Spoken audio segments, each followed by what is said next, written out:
Council کے اجلاس committee کے اجلاس میں سائن کیے سیکورٹی کے اداروں نے، جس میں تینوں آرمی چیف بیٹھے، تینوں آرم فورسز کے چیف بیٹھے ہوئے تھے، جوائنٹ چیف آف اسٹاف بھی بیٹھا ہوا تھا، اور ملٹری انٹیلیجنس کے ڈائریکٹر سے لے کر مختلف اسی ادارے کے لوگ بیٹھے تھے، ایم آئی بیٹھی تھی، آئی ایس آئی بیٹھی تھی. مگر اب خبر آئی ہے کہ جی انہوں نے تو باقاعدہ انٹرویو دے دیا کسی غیر ملکی ایجنسی کو کہ نہیں ہمیں کوئی ثبوت نہیں ملا اور ہم نے خان صاحب کو بتا دیا تھا. اب یہ ذہن میں رکھیں کہ عدالت کا کیا فیصلہ ہوگا.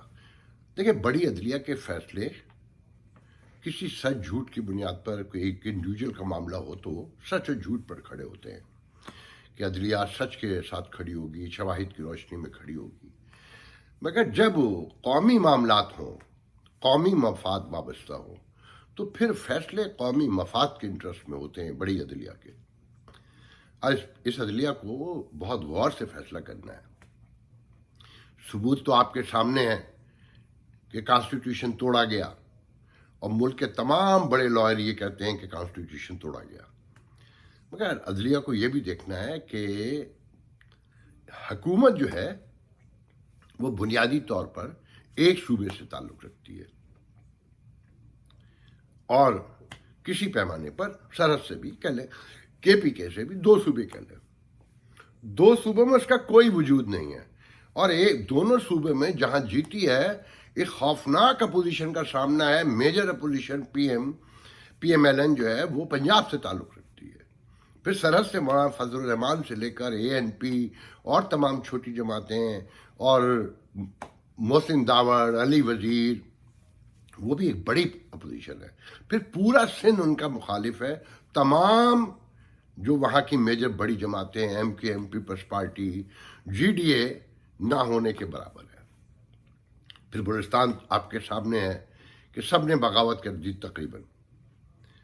اور جو سندھ میں اور بلوچستان کی صورتحال ہے وفاق کے حوالے سے، کہ جسے کہتے ہیں نا کہ سندھ کارڈ، بلوچستان کارڈ، تو یہ اپوزیشن ملک کو ریپرزینٹ کرتی ہے، اور خاص کر ان صوبوں کو ریپرزینٹ کرتی ہے جہاں بغاوتوں کا سامنا ہے، جہاں نفرتوں کا اور افراتفری کا سامنا ہے.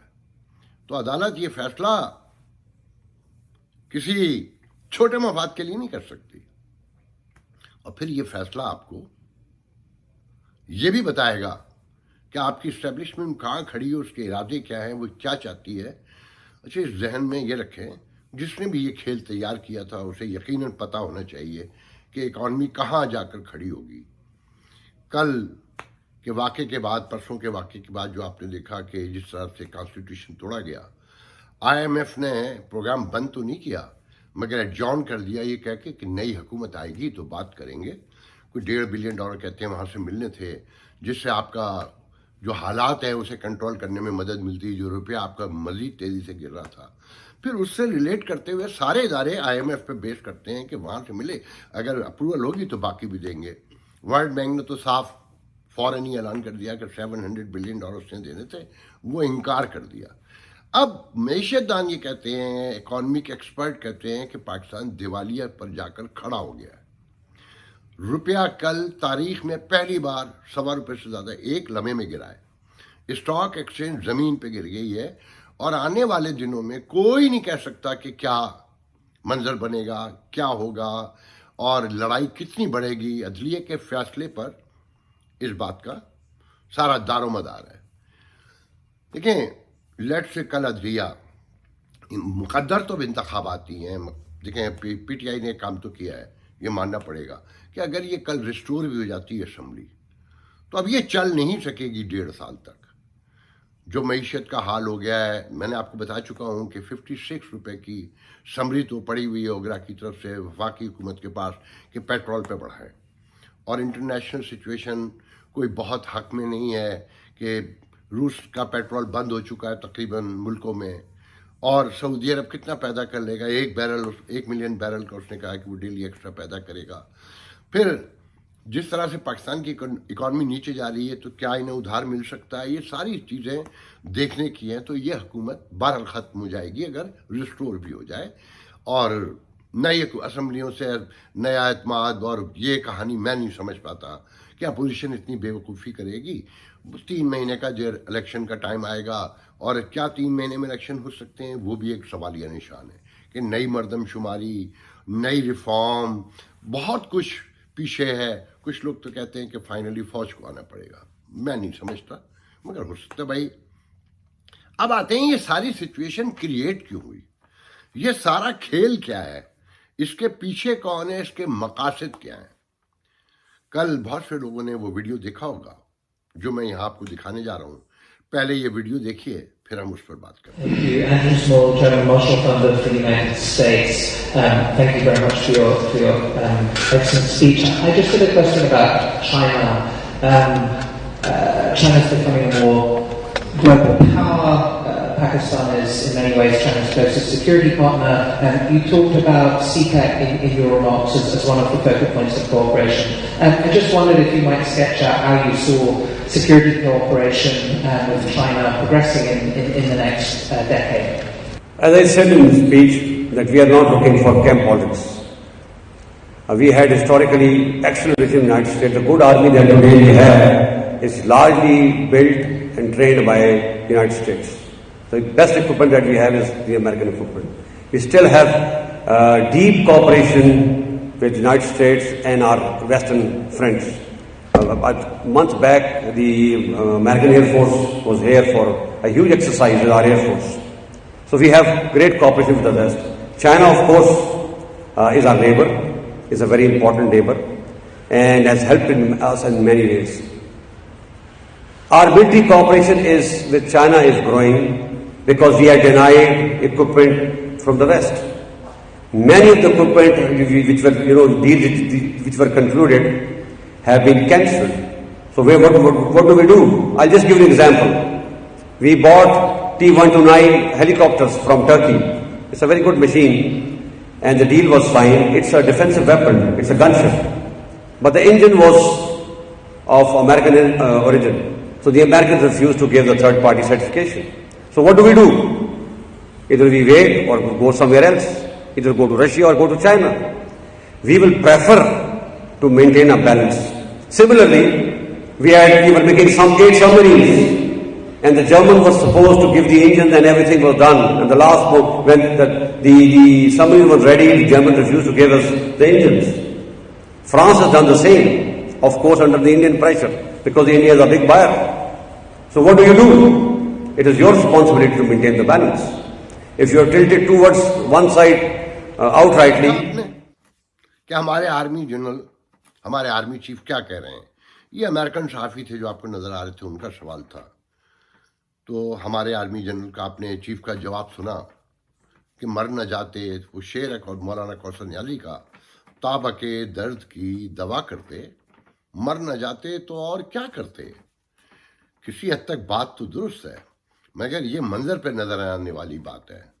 جب گریونسز گھر کر جائیں دلوں میں، اور کدورتیں نفرتوں میں بدل جائیں یا نفرتوں کے قریب ہوں، تو پھر وہ نہیں ہوتا جو لاجک کہہ رہی ہوتی ہے. کہ بالکل درست کہا بظاہر کہ یہ میں آپ کو ان پروگراموں میں بتاتا رہا ہوں کہ یہ آرمی بنائی ہوئی امریکہ کی ہے، ویسٹرن ورلڈ کی ہے، امریکہ کی بنیاد پہ اگر ویسٹرن ورلڈ نے بھی دیا ہے.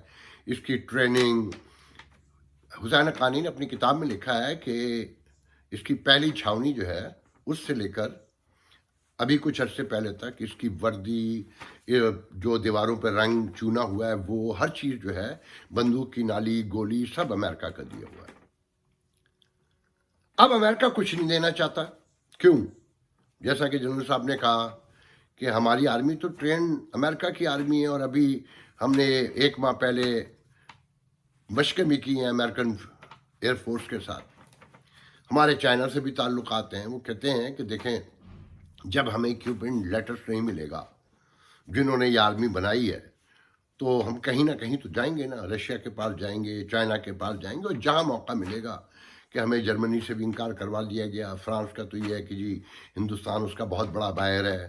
پھر ٹرکی جو ہمارا اسلامی برادر ملک ہے کہ ہیلی کاپٹر ہمیں طے ہو گیا، فائنل ڈیل ہو گئی، مگر انجن امریکن تھا.